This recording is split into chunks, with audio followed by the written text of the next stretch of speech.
ናደውና ታሪኩ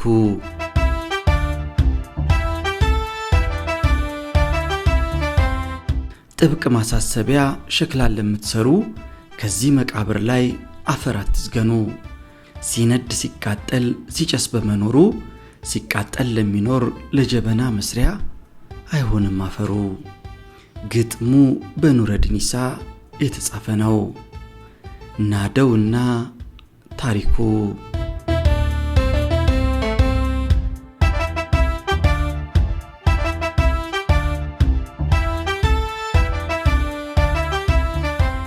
ጥር 26 ቀን 1980 ዓ.ም ከሰዓት በኋላ ኮሎኔል መንግስቱ ኃይለማርያም ከምጽዋ ወደ አሰብ በባህር ኃይል መርከብ በመጓዝ ላይ ነበረ። በጉዞ መሃል የሬዲዮ መልእክት መጣለት። አጭር ነበር መልእክቱ። ውሳኔው ተግባራዊ ተደርጓል የሚል። ተግባራዊ የተደረገው ውሳኔ የጄኔራል ታሪኩ መገደል ነበር። ኮሎኔል አምሳሉ የኤርትራ መዘዝ በተባለ መጽሐፉ እንዳሰፈረው ከሆነ ጄኔራል ታሪኩ መገደሉን ለፕሬዝዳንቱ ሪፖርት ያደረገው ብርጋዴር ጄኔራል ውበቱ ጸጋዬ ነበር። ይህ ጄኔራል በዚያን ዕለት የሁለተኛው አብዮታዊ ሰራዊት ተጠባባቂ አዛዥ ሆኖ ተሹሟል።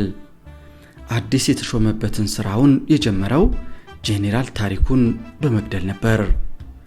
ውበቱ ጸጋዬ እንደማንኛውም የመንግስት ሰራተኛ ጠዋት ወደ ቢሮ ገብቶ መደበኛ ስራውን ነበር የሰራው። አንድ መምህር ተማሪዎቹን በመርሃ ግብሩ መሰረት በቦታው ተገኝቶ ካላስተማረ ከስራ ይባረራል። ጄኔራል ውበቱ ያን ቀን ማለዳ የሥራ ባልደረባውን መግደል የማለዳ ሥራ ሆኖ ተገኘ። በዚያን ዕለት እኔ በውበቱ ቦታ በሆን ኖሮ ምን አደርግ ነበር ብዬ ራሴን ጠይቄያለሁ። አላደርገውም፣ ሄሊኮፕተር አስነስቼ እኮበልን ነበር አልኩኝ። በእርግጥ ቁጭ ብሎ ወሬ መቅደዱ ቀላል ነው። በዚያን ዕለት ውበቱ የታዘዘውን ባይፈጽም ኖሮ ከጄኔራል ታሪኩ ጋር ተደርቦ ይረሸን እንደነበረ ግልጽ ነው። በዚያም ተባለ በዚህ ጄኔራል ታሪኩ ከመረሸን የሚያመልጥበት ዕድል አልነበረም። ጄኔራል ውበቱ በኋላ በግንቦት 8ቱ የመፈንቅለ መንግስት ሙከራ ተጠርጥሮ ታስሮ ነበር። ወያኔ አዲስ አበባን ለመያዝ 5 ቀናት ሲቀረው ነፃ ወጥቶ ወደ አሜሪካ ሄደ።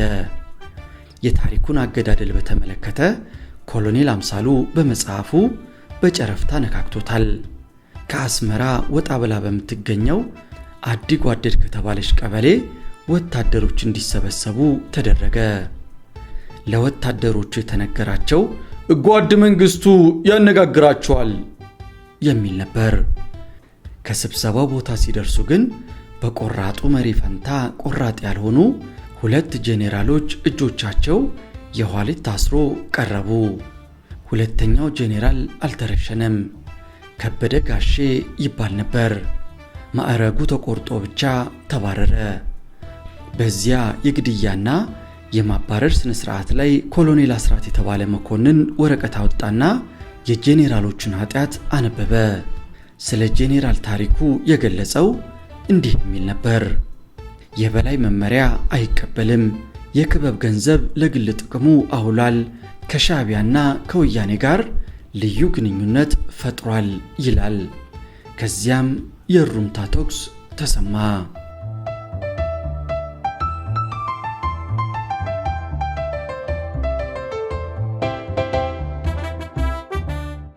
ጋዜጠኛ ገነት አየለ ሐራሬ ሄዳ ስለዚህ ጉዳይ መንግስቱን በጠየቀችው ጊዜ የብልግና ምላሽ ሰጠ።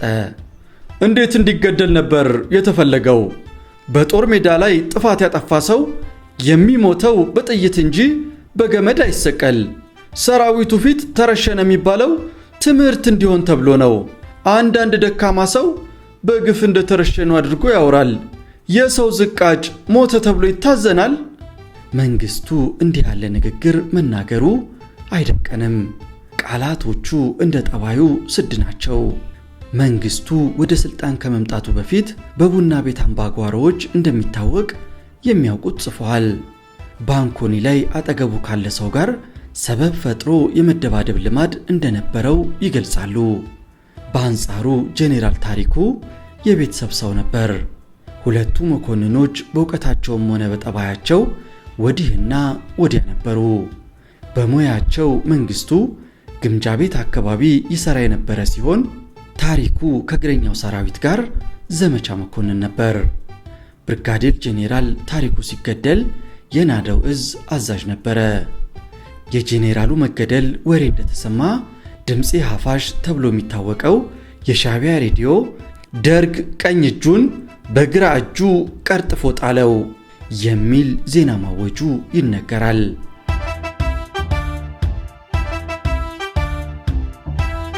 አረፋይኔ ሀጎስ እፎይታ መጽሔት ላይ ባቀረበው መጣጥፍ እኚህን ስመጥር ጄኔራል ደርግ ስለምን ገደላቸው ለሚለው ጥያቄ ያስቀመጠው ምላሽ አጥጋቢ አልነበረም። እርግጥ ነው አረፋይኔ ወደ ጄኔራሉ መኖሪያ ቤት ሄዶ ሰነዶችን መርምሮ ነበር። የጦር ሜዳ አጀንዳቸውን ጭምር ማግኘቱን ጽፏል። በጄኔራሉ አጀንዳ ላይ ከሰፈረው መካከልም ቆንጥሮ አስነብቦናል። ጥር 16 ቀን 1980 ዓ.ም በጄኔራሉ አጀንዳ ላይ እንዲሰፍሮ ነበር። በአሁኑ ጊዜ ሻዕቢያ 2 እግረኛ ብርጌድና ሜካናይዝድ ብርጌድ በማዘጋጀት የትኛውንም አቅጣጫ ለመምታት እየተዘጋጀ ነው። በደጋውና ካፋ ቤት ጀርባ 2 ብርጌድ አስቀምጧል። በከረን መንገድ አቆርዳት ላይ 2 ብርጌድ አሰልፏል። በቀይ ባህር ዳርቻ 1 የጠላት ብርጌድ፣ በምጽዋ መንገድ፣ በደቀ መሐሪ ከተማ፣ አስመራ ደቀ መሐሪ መንገድ፣ ጾረና፣ ኳቲት፣ ማይናይ 1 የጠላት ብርጌድ ለማጥቃት ተዘጋጅተዋል። የጄኔራሉ ማስታወሻ የሻዕቢያ ኃይል የማጥቃት የበላይነት መያዙን የሚጠቁም ነበር። እንደ አረፋይኔ ዘገባ ከሆነ ጄኔራሉ የተገደለው ከላይ ያለውን ስጋት አዘል ማስታወሻ ባሰፈረ ልክ በ20 ቀኑ ነው። ጄኔራል ታሪኩ ከመገደሉ ጥቂት ወራት ቀደም ብሎ ከመንግስቱ ኃይለማርያም ጋር ዝግ ውይይት አድርጎ ነበር። የተወያዩትንም ጄኔራል ታሪኩ ከመሞቱ በፊት ከበደ ጋሼ ለተባለው ጄኔራል አጫውቶት ነበር። ጄኔራል ታሪኩ ለመንግስቱ ኃይለማርያም አንድ ግልጽ እውነት ነግሮት ነበረ። ቃል በቃል እንዲህ አለው። የኤርትራን ችግር በጦርነት መፍታት የሚያስችል አጥጋቢ ሁኔታ የለም። ሰላማዊ መፍትሄ ቢፈለግ ይሻላል። አረፋይኔ እንደገመተው በዚህ አባባሉ ብቻ ኮሎኔሉ ጄኔራሉን ገድሎታል ለማለት አይቻልም። ጄኔራል ታሪኩ ያመነበትን ብቻ እንደሚናገር መንግስቱ ያውቃል። በ1973 ዓ.ም ቤተ መንግስት ውስጥ በተደረገ የኤርትራን ጉዳይ ለአንዴና ለመጨረሻ ጊዜ መፍታት በተባለ ርዕሰ ጉዳይ ላይ ሲወያዩ ጄኔራል ታሪኩ ልዩነት ፈጥሮ ነበር። ዘመቻው ኤርትራ ላይ ያተኩር በሚለው ሐሳብ መንግስቱና ሌሎች መኮንኖች ሲስማሙ ታሪኩ አይኔ በቅድሚያ ህወሓትን ከትግራይ እናጽዳ የሚል አቋም ይዞ ብቻውን ተነጥሎ መቅረቱን ኮሎኔል አምሳሉ በመጽሐፉ ጠቅሶታል። ጄኔራል ታሪኩ ከሻዕቢያ ጋር ግንኙነት ነበረው የሚለውን መረጃ ራሱ መንግስቱም የሚያምንበት አይደለም። ኮሎኔል መንግስቱ ለገነት አየለ ነገራት ሰራዊቱ ጥርጣሬ ነበረው የሚል ነው። የደህንነት ክፍሉ ቢል እንኳን ክብደት ልንሰጠው በቻልን። ሰራዊቱ ጠረጠረው ማለት ምን ማለት ነው? በዚህ ያልተጨበጠ መረጃ ብቻ የአንድ ሀገር ጄኔራል ይረሸናል? በደፈናው በውስጣቸው በነበረ ሽኩቻ ማለትም አይቻልም።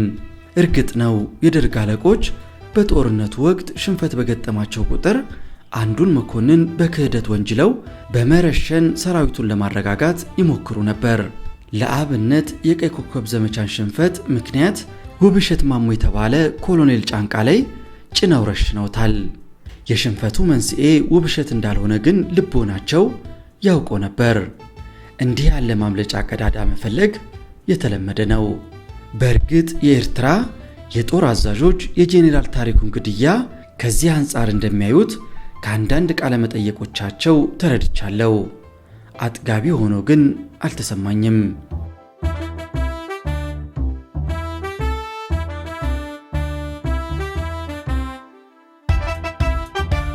ጄኔራል ታሪኩ አይኔ ጥር 10 ቀን 1928 ዓ.ም በጨቦና ጉራጌ አውራጃ ጎሮ ወረዳ የተወለደ የገበሬ ልጅ ነበር።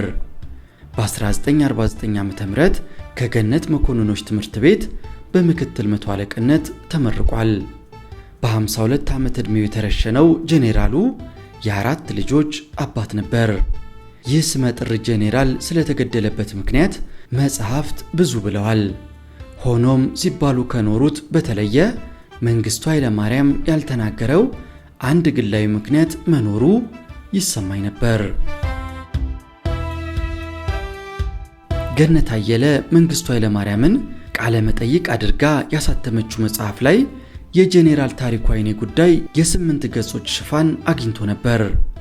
ኮሎኔል መንግስቱ ስለ ጄኔራል ታሪኩ ሲገልጽ ጥላቻውን መሸሸግ እንኳን አልቻለም። ተራሩ ባልታ ነበር የሚናገረው። በአንድ በኩል ጄኔራል ታሪኩ ብዙ ጠላቶች እንዳሉት ይገልጻል። መልሶ ደግሞ ጠላቶቹ የሚነዙትን አሉባልታ እንደ መረጃ ያቀርባል። ለአብነት ህወሓት በሃየሎም አርአያ መሪነት የፖለቲካ እስረኞችን ከመቀሌ እስር ቤት ሲያስለቅቅ በወቅቱ ጄኔራል ታሪኩ ትግራይ ላይ የሰራዊቱ አዛዥ ነበር። የመቀሌ ወህኒ ቤት በህወሓት አማጽያን ሲወረር የወህኒ ቤቱ አዛዥ ወንበዴ ወሮናል፣ እርዳታ ይደረግልኝ ብሎ ሲጠይቅ ጄኔራል ታሪኩ እርዳታ በመላክ ፈንታ አልጋው ላይ ተኝቶ እኔ የወህኒ ቤት ዘበኛ አይደለሁም አለ ይለናል። ይህን መረጃ ማመን ይቻላል? ምናልባት ድርጊቱ ከተፈጸመ በኋላ በነበሩ የመወነጃጀል ንግግሮች መካከል ታሪኩ በአባባል ደረጃ ቃሉን ተጠቅሞበት ሊሆን ይችላል። የሃየሎም ኦፕሬሽን በመፈጸም ላይ ሳለ ግን ታሪኩ አልጋው ላይ ተኝቶ ያን የመሰለ ምላሽ ይሰጣል ተብሎ እንዴት ማመን ይቻላል? በእርግጥ ያንን ብሎ ከነበረ ለፍርድ መቅረብ የነበረበት ያን ጊዜ ነበር። መንግስቱ ግን እንዲህ ያለ ድርጊት የፈጸመን ጄኔራል ያለምንም ቅጣት የናደው እዝ አዛዥ አድርጌ ሾምኩት ብሎ ይነግረናል። ለቅጣት ወደ ናደው እዝ መላኩን የጻፉም አሉ። በእርግጥ የናደው እዝ ሹመት ቅጣት ከነበረ ጄኔራል ታሪኩን ወጥመድ ውስጥ አስገብቶ ለማጥፋት ፕሬዝዳንቱ ቀደም ብሎ ወስኖ ነበር ማለት ነው።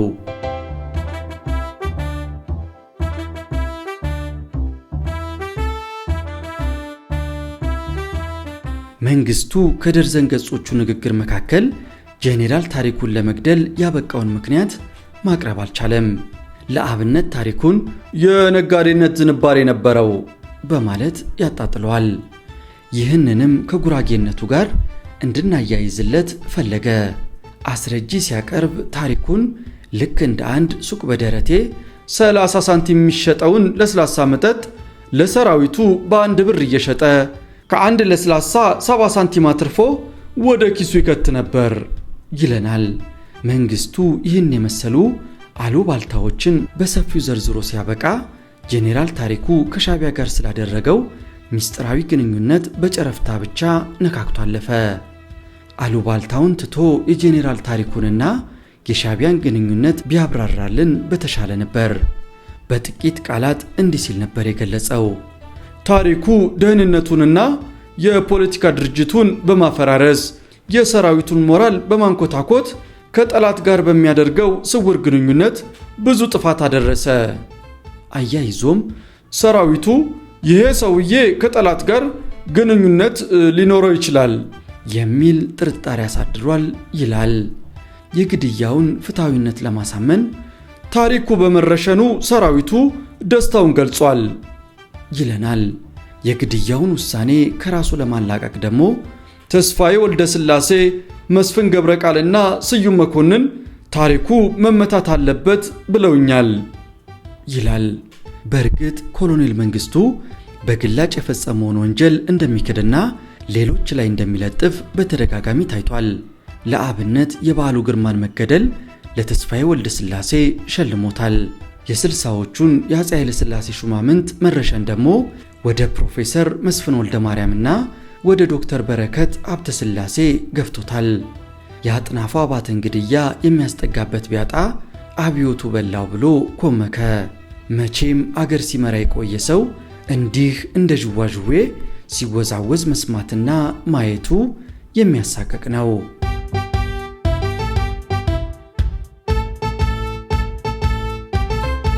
ኮሎኔል መንግስቱ ሊነግረን እንደፈለገው ጄኔራል ታሪኩ ከሻዕቢያ ጋር ግንኙነት ነበረው ለማለት የሚያበቃ መረጃ የለም። ግድያው የተፈጸመው መንግስቱ እንደሚለው በወታደራዊ ፍርድ ቤት ውሳኔ አልነበረም። በእርግጥ ኮሚቴ ተቋቁሞ ነበር። የኮሚቴው ውሳኔ ጄኔራል ታሪኩ ሙሉ መብቱ ተጠብቆለት በጡረታ እንዲገለል የሚል ነበር።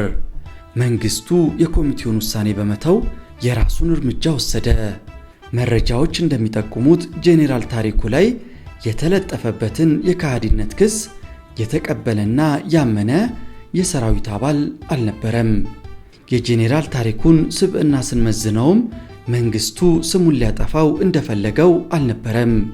ጄኔራሉን በቅርቡ የሚያውቁት እንደሚገልጹት ጄኔራሉ በሰራዊቱ በጣም ተወዳጅ መሪ ነበረ። ከነበረው ዝና አንጻር ታሪኩ በመገደሉ የሰራዊቱ ሞራል በከፍተኛ ሁኔታ ተጎድቶ ነበር።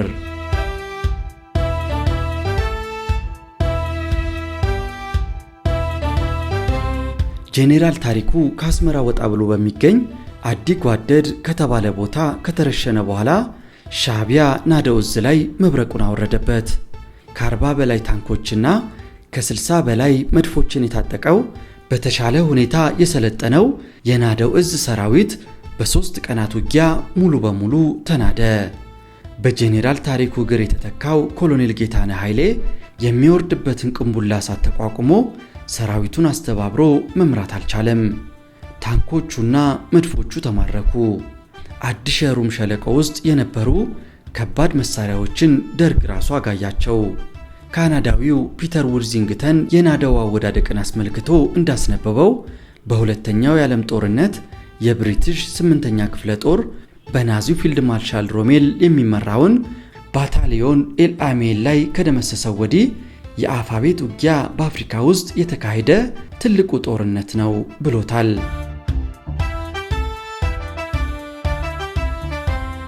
ሩሲያና የናዚ ጦር ኩርሱክ ላይ ባደረጉት ውጊያ የሂትለር ታንኮች ድምጥማጣቸው ጠፍቶ የኃይል የበላይነቱ እንደተለወጠ ሁሉ አፋቤት ላይ ተመሳሳዩ ተፈጽሟል ሲል ውርዚንግተን ይተነትናል።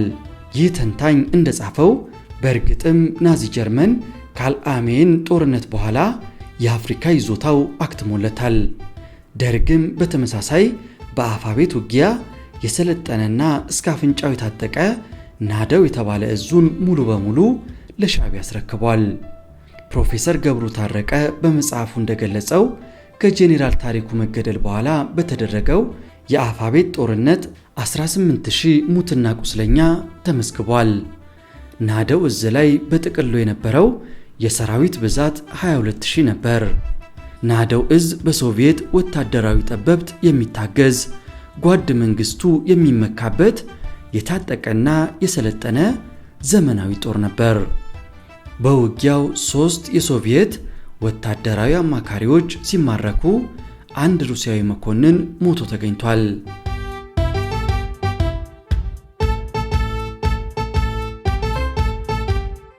መጋቢት 17 ቀን 1988 ዓ.ም ማለዳ ህዳይ ሸለቆ አካባቢ በ3 አቅጣጫ ማጥቃቱን የከፈተው የሻዕቢያ እግረኛ ጦር በ3ኛው ቀኑ አፋቤትን ሙሉ በሙሉ ተቆጣጠራት። ታሪክ ጸሐፊው ባሲል ዴቪድሰን ቪየትናማውያን በዲያን ቢያንፋ ፈረንሳይ ላይ ካስገኙት ድል ጋር አነጻጽሮታል። ገብሩ ታረቀ በባሲል ዴቪድሰን በዚህ አባባል አይስማማም። የገብሩ ታረቀ ዘኢትዮጵያን ሪቮሉሽን ዋር ኢን ዘ ሆርን ኦፍ አፍሪካ በኤርትራ ጦርነት ላይ እይታው ሸውራራ የሚዛን ማጣት ችግር ያለበት ቢሆንም የደርግ ወታደራዊ አዛዦች ከጻፏቸው ስሜታዊ መጽሐፍት የተሻለ ነው። የኢትዮ ኤርትራን ጦርነት አስመልክቶ መጽሐፍ ያሳተሙ መኮንኖች አንድ የወል ችግር ያንጸባርቃሉ። ወሳኝ ውጊያዎችን ሲተርኩ የኤርትራ አማጽያን ላይ ከፍተኛ ጉዳት እንዳደረሱ አጠንክረው ይገልጻሉ። በመጨረሻ ግን ተራራ ለቀን አፈገፈግን ሲሉ ይደመድማሉ። ማስታረቅ የሚቻል አይደለም። የሻለቃ ማሞ ለማ የወገን ጦር ትዝታ በሚዛናዊነቱ የተሻለ ይመስለኛል። ኮሎኔል አምሳሉ በመጽሐፉ የኢትዮጵያ ሰራዊት ያንን መራራ ሽንፈት የተቀበለው በጄኔራል ታሪኩ በግፍ መገደል የተሰማውን ጥልቅ ቅሬታ በልቡ ይዞ በሞራል መዋጋት ባለመቻሉ ነው ይላል። ሻዕቢያ ናደውዝ ላይ ማጥቃት መሰንዘሩ እንደተሰማ ተስፋዬ ወልደ ሥላሴና ተስፋዬ ገብረ ኪዳን አስመራ መጥተው ጦሩን ለመምራት ሞክረው ነበር። መርድ ንጉሴ፣ ደምሴ ቡልቶ፣ አምሃ ደስታና ኃይሉ ገብረ ሚካኤል የተባሉት ጄኔራል መኮንኖች በሶቪየት የውጊያ ጠበብት ምክር እየታገዙ ሻዕቢያን ለማስቆም ቢሞክሩም ሰራዊቱ እየተገለበጠ መፈራረሱ ቀጠለ። 3 የኢትዮጵያ ኮሎኔሎች ውጊያው ላይ ተገደሉ። በርካታ ሻለቆችና መስመራዊ መኮንኖች ተማረኩ። አንድ ታንክና 4 ወታደራዊ መኮንኖችን ይዞ ከረን ድረስ መሸሽ የቻለው ኮሎኔል ጌታነህ በሕይወት በመትረፉ የአፋቤትን የጦርነት መረጃ ለታሪክ ጸሐፊዎች በመስጠት ታሪካዊ አስተዋጽኦ አድርጓል። ከአፋቤት ውጊያ መጠናቀቅ በኋላ በኢትዮጵያ መከላከያ መስሪያ ቤት በተደረገ ግምገማ ለናደውዝ ሽንፈትና መደምሰስ ምክንያት ተብለው ከተዘረዘሩት 5 ነጥቦች በሦስተኛ ተራ ቁጥር ላይ የተቀመጠው የናደውዝ ሰራዊት ታሪኩ አይኔ በግፍ ተገድሏል ብሎ ማመኑ የሚል ነበር። በእርግጥ የኤርትራ ወታደራዊ አዛዦች በዚህ ግምገማ አይስማሙም። ከሻዕቢያ የዘመቻ መኮንኖች አንዱ እንደገለጸልኝ ታሪኩ ባይገደልም ናደውዝ መደምሰሱ የማይቀር ነበር። ጄኔራል ታሪኩ ሊደነቅ የሚገባው ይህ ውጤት ሊመጣ እንደሚችል ተረድቶ ወታደራዊ አማራጭ አያዋጣንም፣ ሰላማዊ መንገድ ብንመርጥ ይሻላል በማለቱ ነው ብሏል።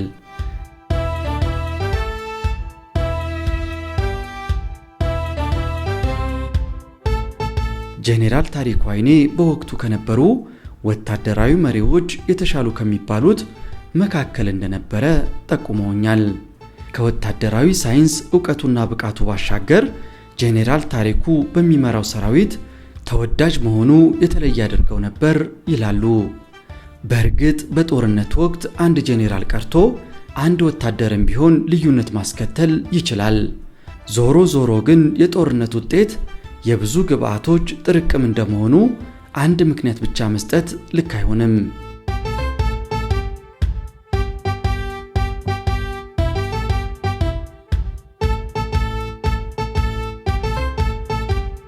በመጨረሻ ኮሎኔሉ ጄኔራሉን ስለምን ገደለው ለሚለው ጥያቄ የራሴ ግምት አለኝ።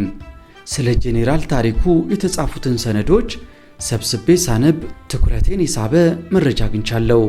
መንግስቱ ስለ ጄኔራል ታሪኩ ሲገልጽ ከአብዮቱ በፊት ወጣት መኮንን ሆኜ ኡጋዴን ውስጥ ሳገለግል ጄኔራል ታሪኩ የ9ኛ ብርጌድ የዘመቻ መኮንን ከነበረ ጊዜ ጀምሮ አውቀዋለሁ ይላል። በዚያን ወቅት የጄኔራል ታሪኩ ባለቤት ሐረር ላይ የመጠጥ ግሮሰሪ ቢዝነስ ነበራት። መንግስቱ ኃይለማርያም፣ ታሪኩ አይኔና ሌሎች መኮንኖችም ወደዚያች ግሮሰሪ ይመላለሱ ነበር። ቅዳሜ ምሽት ወጣቶቹ መኮንኖች በዚያች ባር ሲሰባሰቡ መንግስቱ ኃይለማርያም ከጓደኞቹ ገለል ብሎ ብቻውን ጥግ ላይ ቁጭ ማለትን ያዘወትር ነበር። የወደፊቱ አጥፊና ጠፊ በአንድ ጣራ ስር ያመሹ በነበረበት ዘመን በቅጡ ይተዋወቁ ዘንድ አጋጣሚ ተፈጥሯል። አረፋይኔ ሀጎስ ሲያነጋግራት የጄኔራሉ ባለቤት ስለ መንግስቱ ኃይለማርያም እንዲህ ስትል መልሳለች። መንግስቱ ስልጣን ከያዘ በኋላ ታሪኩ ነበር የነገረኝ። እየመጣ እዚያ ጥግ ላይ ቁጭ ይል የነበረው አለኝ። እኔ እንኳን ላስታውሰው አልቻልኩም። ጄኔራል ታሪኩ ለጓድ ሊቀመንበር መንግስቱ ስልጣን ማጎብደድ አለመቻሉን መታዘብ ይቻላል። የጄኔራል ታሪኩ የህይወት ታሪክ ሲፈተሽ የኮሎኔል መንግስቱን የተወላገደ መንገድ እየተቸ ዘልቋል። ከጓድ መንግስቱ ኃይለማርያም አብዮታዊ አመራር ጋር ወደፊት የሚለውን መፈክር እንደ ሀገሪቱ የህዝብ መዝሙር ከማለዳ እስከ ምሽት እያስጨፈረ 10 ዓመታት የገዛው ኮሎኔል መንግስቱ በጄኔራል ታሪኩ ፊት ድመት ለመሆን በመገደዱ ተቸግሮ ኖሯል።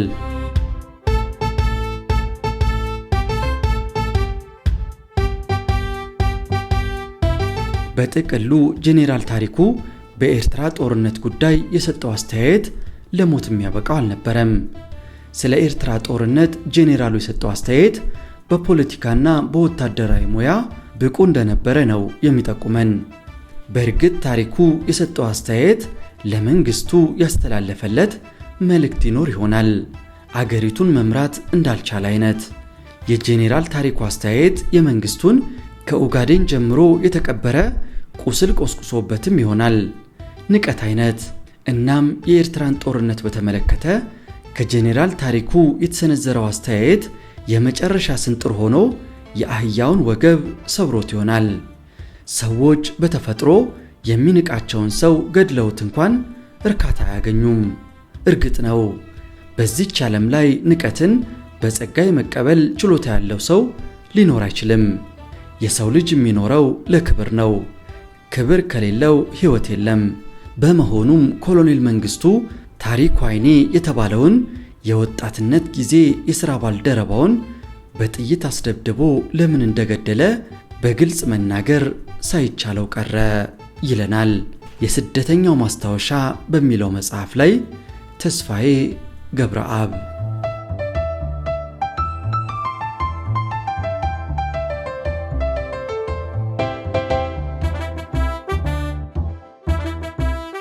ውድ የኢትዮ ትዝታ ቤተሰቦች የዛሬውን ታሪክ እንዴት አገኛችሁት? ሐሳብ አስተያየቶቻችሁን በሐሳብ መስጫው ላይ ንገሩን። ላይክ፣ ሼር፣ ኮሜንት በማድረግም እገዛ አድርጉልን። ለዛሬ አበቃን። ይህም የኢትዮጵያ ታሪክ ነው።